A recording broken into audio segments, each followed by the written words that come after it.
Je n'en reviens pas. Presque 5000 likes, plus de 330 000 impressions sur le post que j'ai fait sur un sujet qui n'a rien à voir avec mon métier, mais a priori sur un sujet qui irrite les foules. Qui irrite les foules. Franchement, j'en reviens pas du tout.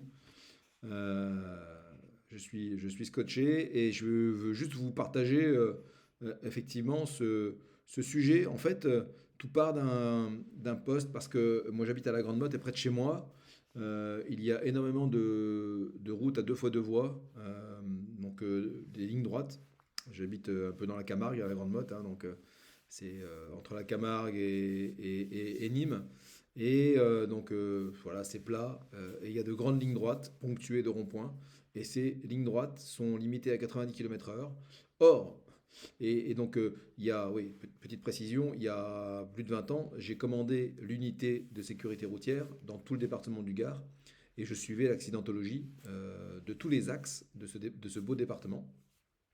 Et je sais très bien, très très bien, que sur ces axes-là, eh bien, il n'y a jamais d'accident. Les deux fois deux voies, c'est comme sur les autoroutes, il y a beaucoup moins d'accidents que sur les départementales ou les nationales.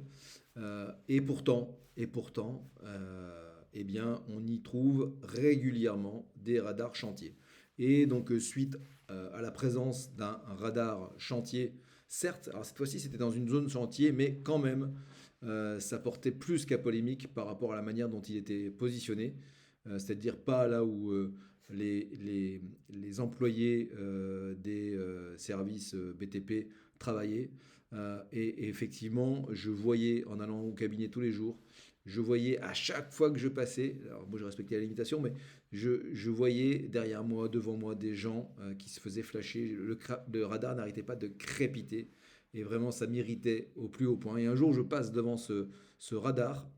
Et qu'est-ce que je vois? Je vois ce que vous avez sur la photo. Ce radar a été complètement, complètement dégradé. Alors là, c'est pas juste un petit coup de bombe et autres, hein. C'est carrément donc une espèce de bombe incendiaire qui exprime à quel point les automobilistes et les gens en général, je pense, beaucoup de gens, mais vous verrez que si vous allez sur le post de LinkedIn, tout le monde n'est pas d'accord.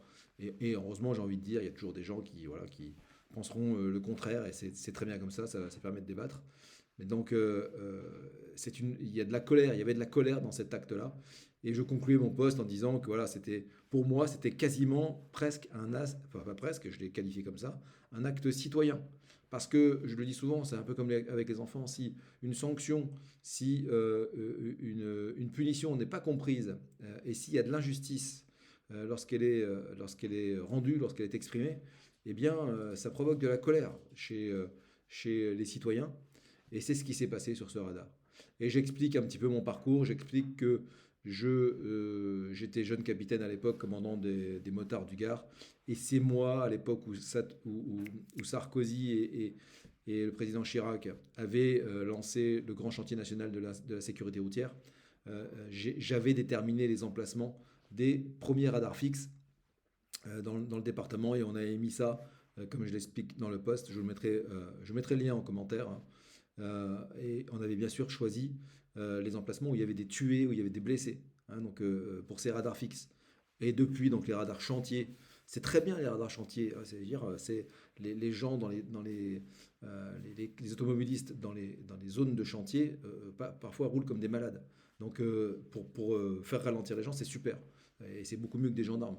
Mais quand ils sont positionnés comme je vous le disais tout à l'heure en introduction, sur des deux fois deux voies en ligne droite, là, il y a plus aucune vocation à vouloir faire diminuer l'insécurité routière. C'est juste que j'ai qualifié effectivement des boîtes à cash, des boîtes à fric pour l'État. Voilà, donc bien sûr, cette parole, enfin, j'aurais jamais pu m'exprimer comme ça si j'avais été encore sous l'uniforme. Mais aujourd'hui, ma parole est libre et je m'exprime sur des sujets voilà, librement. Voilà, donc, je voulais vous partager ça. C'est fou, hein, donc je vous le montre, hein, donc on est à 4470 likes, 368 000 impressions, des 250 republications, 250 partages et puis des commentaires, plus de 500. Voilà, donc bah, écoutez, donc euh, petite précision également, je remercie Victor Ferry, parce que moi j'ai toujours aimé écrire, je suis un littéraire de formation, mais je crois que si ce post a bien fonctionné, c'est aussi parce il y a un style, il y a mon style. Donc quand je fais des vidéos YouTube, je ne peux pas trop l'exprimer, ce style, mais il y a quand même les deux, et c'est un peu ma marque de fabrique, c'est empreint de sincérité. Donc il y a de la sincérité lorsque j'écris, il y a de la sincérité lorsque je m'exprime aussi dans les vidéos. Et l'objectif, c'est de sceller un lien de confiance entre moi-même et les gens qui m'entourent, que ce soit mon entourage proche, mais aussi, de par mon métier, mes clients. Dès lors que le lien de confiance est établi, eh bien, et c'est déjà comme ça que c'est en train de se passer, dès qu'une opportunité se présente et que j'en parle à mon client, le lien de confiance étant établi, il me dit, mais Stéphane, on fait.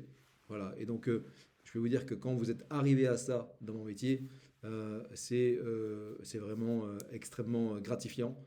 Et je remercie tous mes clients d'ailleurs pour leur fidélité. Et je leur dis à très bientôt pour les prochaines opportunités.